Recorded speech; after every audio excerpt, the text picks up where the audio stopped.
Snow fell softly that night, blanketing the town in a silence so profound that even the wind seemed to hold its breath.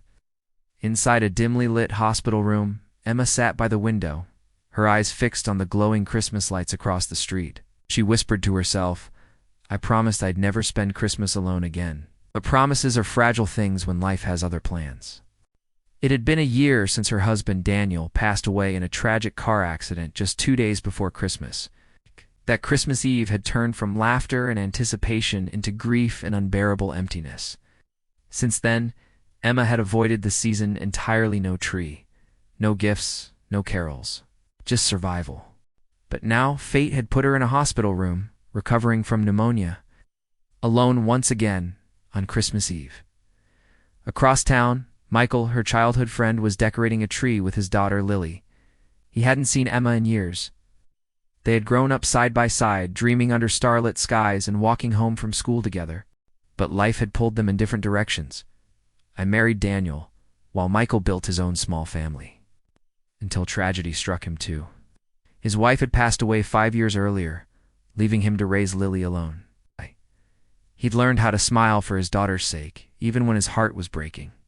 That night, while scrolling through his phone, Michael saw a post from a nurse he knew was in the hospital, alone. Something stirred in him. He told Lily to grab her coat. "We're going to bring Christmas to someone who needs it." When Emma opened her eyes from a half-sleep, she thought she was dreaming. Standing at her door was Michael, holding a small Christmas tree in one hand, with Lily beside him carrying a tray of cookies wrapped in red foil. "Merry Christmas, Emma," Michael said softly, his voice trembling with both shyness and warmth. Tears welled up in Emma's eyes. She tried to speak, but emotion stole her words.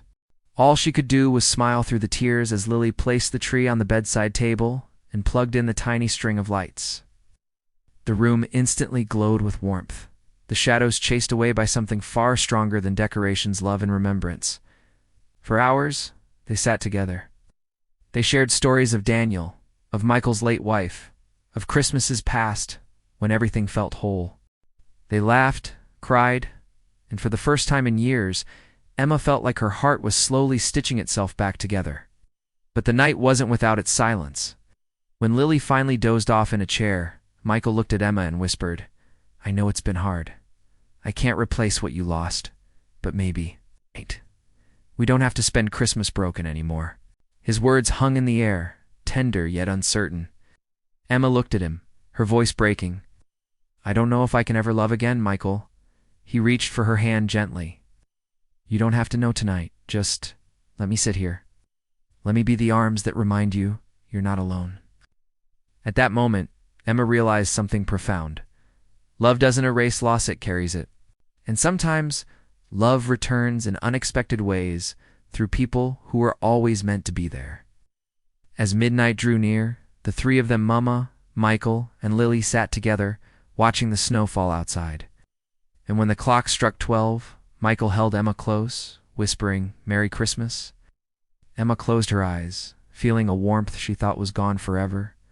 This Christmas wasn't about what she had lost, it was about what she had found.